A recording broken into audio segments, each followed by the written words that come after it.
Hello and welcome to your English news broadcast live on ERi-TV. It's exactly 10:30 at Eritrea's local time with your domestic and international news in brief live from our headquarters at Asmara. I'm Zahra Badouri, but first we'll begin with your major headlines for this broadcast. Eritreans abroad celebrated Independence Day. Contribution of microcredit and saving program. Russia confirms second loan for Belarus raises issues of detained citizens. Canada mourns as remains of the 215 children found at Indigenous school. Welcome to your domestic in brief. Eritreans in Riyadh, Saudi Arabia, as well as various cities of Canada and Germany, celebrated the 30th Independence Day anniversary in patriotic zeal under the theme Resilient as Ever. The celebratory event the nationals conducted in Riyadh at the premises of the Embassy of Eritrea in the Kingdom of Saudi Arabia with limited number of participants and via a virtual format that was live streamed respecting the guidelines issued in that country to combat the spread of COVID-19 pandemic. Speaking at the celebration event that lasted 5 hours featuring artistic and cultural performances, Mr. Abdurrahman Imam, chairperson of the Eritrean community in Riyadh and its environs, stated that independence is related to our existence and for that 24th May is colorfully celebrated. He further noted that this year's independence anniversary is unique for it is celebrated at the time of new development prevailing in the region and congratulating the Eritrean people and its defense force.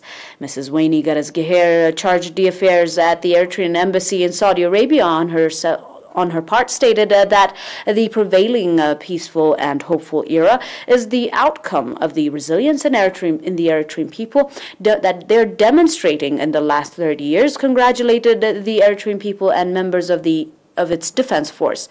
In the same vein, nationals residing in various cities of Canada celebrated the 30th Independence Day anniversary, stating that starting from 21st May, featuring artistic and cultural performances.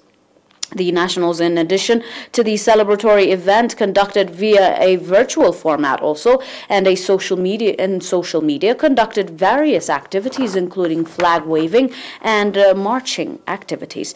In the speeches delivered, Mr. Ahmed Imam, the head of the Consulate Affairs, Mr. Temesgen Hailab, chairperson of the Holiday Organizing Committee, as well as Mrs. Danait Semere, chairwoman of the NUEW branch, stated that the strong resilience of the Eritrean people demonstrated in the past 30 years will work wonders realizing a developed and prosperous Eritrea. Similarly, nationals in various cities of Germany colorfully celebrated the 30th Independence Day anniversary, respecting the guidelines issued in that country with a view to control the spread of COVID-19 pandemic. The celebratory event organized by the Holidays Organizing Committee was highlighted with various programs including cultural and artistic performances, among others. The microcredit and saving program in the past 25 years has opened 746 village banks and has dispersed over 3.4 billion nakfa to about 934 customers. The reports was made by Mr. Tafla Asmorom, head of the acting management and manager of the microcredit and saving program. According to Mr. Tafla, the microcredit and saving program was launched in 1996 with 1.3 million nakfa capitals and so far has significantly contributed in improving the livelihoods of the number of nationals across the country. Regarding the expansion of the program, Mr. Tafla indicated that there are 6 offices at the regional level, 22 at a branch level, and 58 at village level, and 50% of the employees are females.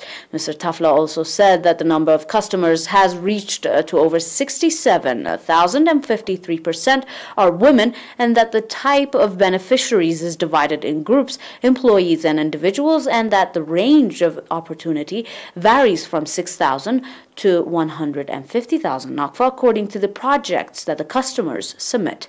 Mr. Tafla, in his concluding remarks, called on every citizen to become beneficiary of the program with a view to improve their livelihoods and play due part in the national development in Verns.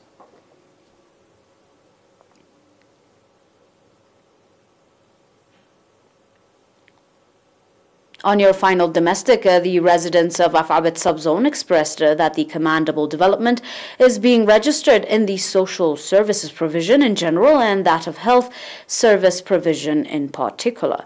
The residents said that in the past 30 years of independence, a number of health facilities have been put in place to the remote areas of the subzone and are providing praiseworthy health services provision. Nurse Asrat Amina, head of the health facilities in the subzone, said that the health facilities, including the Afabet Hospital, are playing due part alongside their daily health services provision in raising the awareness of the public on health issues.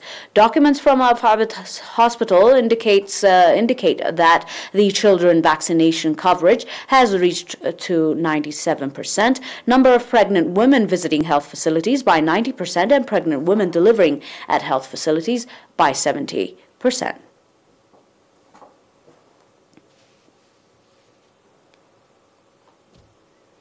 Up next with your international feed, do stay with us for more.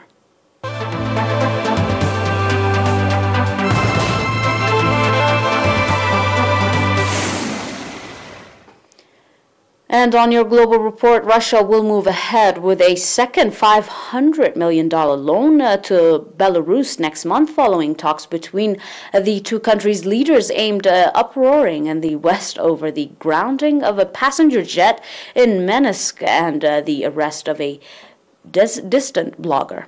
President Vladimir Putin and Belarusian leader Alexander Lukashenko held a second day of talks as well as a yacht tour in the southern Russian city of Sochi on Saturday, as the Russian leader showed his long-standing ally support in his latest standoff with the West. Russia promised Belarus a $1.5 billion loan last year as part of Moscow's effort to stabilize its neighbor.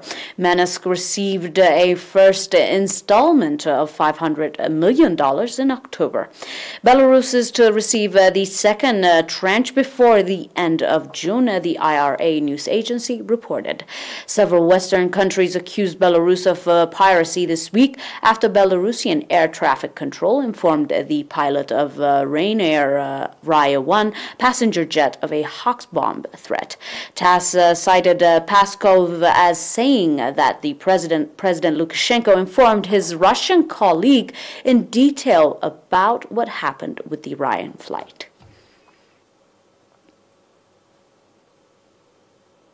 On your final report, oil and debris from a container ship on fire off the coast of Sri Lanka have quoted beaches on its west coast. Images of the beach in Nagombo, a popular tourist destination, have generated outrage in the country. The Singapore designated Express Pearl was carrying chemicals and cosmetics and has been on fire for 8 days. The Sri Lankan Navy is working with the Indian Navy and salvage experts to try and put it out, aimed fears of a major environmental disaster.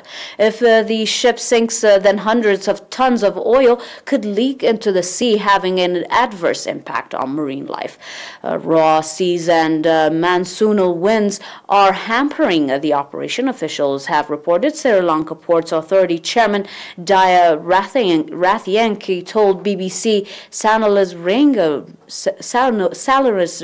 Silal that the fire had been contained, but they could not get on board the vessels because of the vessels. It is now still too hot in the area. The Navy wants to tow the ship into deeper waters, but Mrs. Rathianki said that experts firsthand to access its structure to see if that would be possible. Apart from being a tourist destination, the main occupation for many in Nagombo is fishing, which means a larger oil spill would be a double blow for the town. Fishing has now been banned.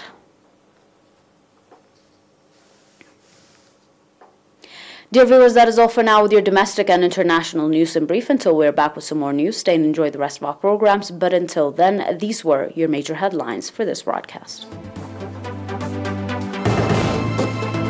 Eritreans abroad celebrated Independence Day. Contribution of microcredit and saving program.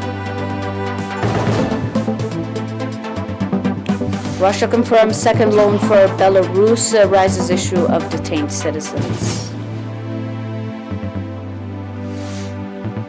Canada mourns as remains of 215 children found at indigenous school.